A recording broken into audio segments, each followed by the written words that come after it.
Hello, and welcome to Spiritual Calisthenics. Today, on March 21st, we commemorate the third Monday of the Great and Holy Fast, and we are again going to go into Isaiah. And this one is very, very important. But the Lord of hosts, him you shall regard as holy. Let him be your fear, and let him be your dread. And he will become a sanctuary and a stone of offense, and a rock of stumbling to both houses of Israel, a trap and a snare to the inhabitants of Jerusalem. Now, the Lord of hosts is holy. In other words, holy being not of this earth. This is divine. Now, what are we looking at here? The Orthodox Study Bible says that those who fear God will not know Christ as a stumbling stone when he comes, but those who succumb to the enemy will fall and be broken against Christ, the precious cornerstone. This is the prophecy that Christ was referring to when he was talking about himself as the cornerstone of the new temple, when they were looking to him as able to destroy the temple in 3 days and rebuild it. He said, behold, the cornerstone that you rejected has become the cornerstone, meaning himself. And many shall stumble thereon, and they shall fall and be broken, and they shall be snared and taken. Bind up testimony, seal the teaching among my disciples. I will wait for the Lord, who is hiding his face from the house of Jacob, and I will hope in him. Behold, I and the children whom the Lord has given me are signs and portents in Israel from the Lord of hosts, who dwells on Mount Zion. The Orthodox Study Bible says here, the law given to Moses will be closed with the teachings of the apostles. The children are interpreted as Christ's apostles and disciples, who perform many signs and wonders.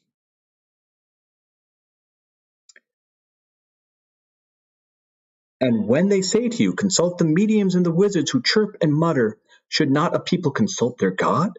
Should they consult the dead on behalf of the living? To the teaching and to the testimony. The Orthodox Study Bible says, compare the prophet's question, why do they think the dead on behalf of the living, to the angel's triumphant statement to the myrrh-bearing women in Luke, why do you seek the living among the dead?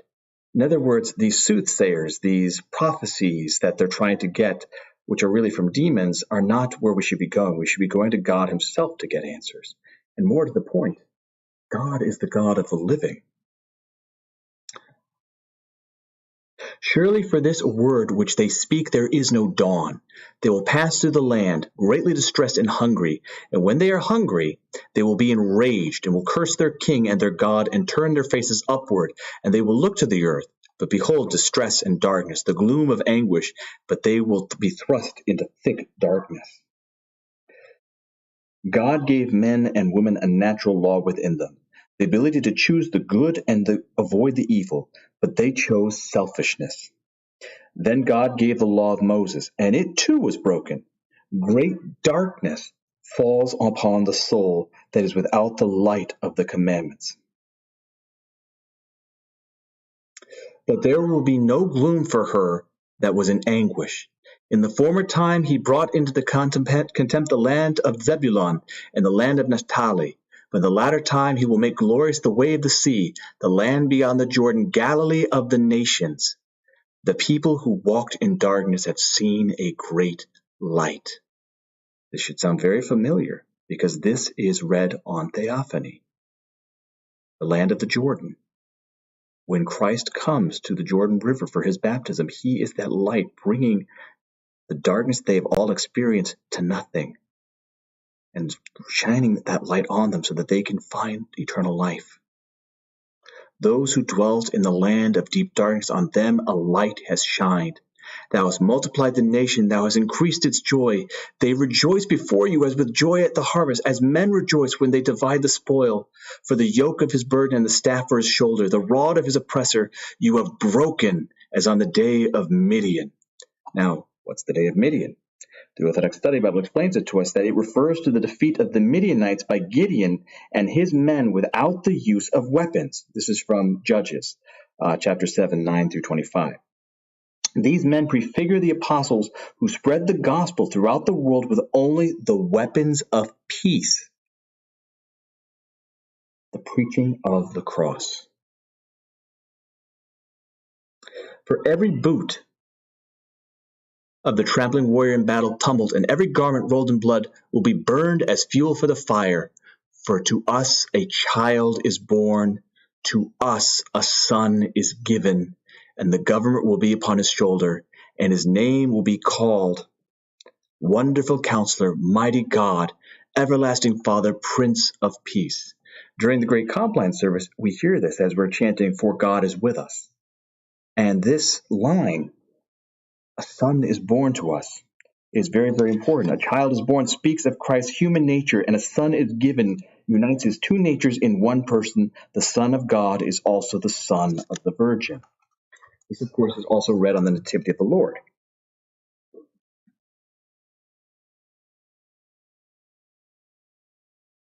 Of the increase of his government, of the peace there will be no end, upon the throne of David and over his kingdom, to establish it and to uphold it with justice and righteousness from this time forth and forever. The zeal of the Lord of hosts will do this.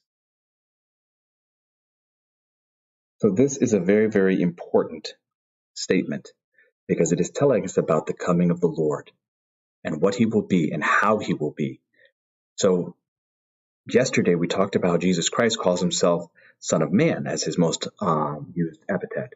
But here we see him for who he really is. He is our wonderful counselor. He is our mighty God. He is our everlasting Father, the Prince of Peace. This is who our God is. Now, if we continue, we look to Genesis. These are the generations of Noah. Noah was a righteous man, blameless in his generation. Noah walked with God, and Noah had 3 sons. Now, when he says walk with God, that's the exact same language that we saw with Enoch, that this was a man pleasing to God, that he was with the grace of God. That's why Noah is spared when the earth is destroyed. Now, the earth was corrupt in God's sight, and the earth was filled with violence. And God saw the earth, and behold, it was corrupt, for all flesh had corrupted their ways upon the earth. And God said to Noah, I have determined to make an end of all flesh, for the earth is filled with violence through them. Behold, I will destroy them with the earth. Make yourself an ark of gopher wood. Make room in this ark, and cover it inside and out with pitch. This is how you are to make it. The length of the ark, 300 cubits, its breadth, 50 cubits, and its height, 30 cubits. Make a roof of the ark, and finish it with cubit above, and set the door of the ark on its side. Make it with a lower, second, and third decks. For behold, I will bring a flood of waters upon the earth to destroy all flesh, in which is the breath of life under heaven.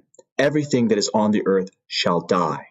Now, what's interesting is that in the East, in India, they have a story about Noah. They call him Utnapishtim. Other countries have stories about the Great Flood. So historically, we see throughout the world the flood actually happened. This isn't only found in the Hebrew Bible. So this is an important thing that has happened. The other thing that's very important is that a boat is being made that is going to save Noah and all those that are in it. This is one of the reasons why the church is always called the Ark of Salvation. Christ is our captain. That as long as we are in the ark, we will be able to get through the floods. We will be able to get through the turbulence of life unharmed.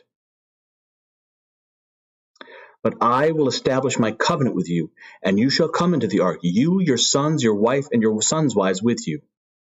And of every living thing of all the flesh you shall bring 2 of every sort into the ark, to keep them alive with you. They shall be male and female, of the birds according to their kind, and of the animals according to their kinds. And of every creeping thing on the ground according to its kind, 2 of every sort shall come into you, to keep them alive. Also take with you every sort of food that is eaten, and store it up, and it shall serve as food for you and for them. Noah did this. He did all that God commanded him. And so we see within the person of Noah that this obedience leads to salvation. And not just for him, but for the world itself. Finally, as we go again into Proverbs, does not wisdom call? Does not understanding raise her voice? On the heights beside the way, in the paths she takes her stand, beside the gate in front of the town, at the entrance of the portal she cries aloud, To you, O men, I call, and my cry is to the sons of men. O simple ones, learn prudence. O foolish men, pay attention.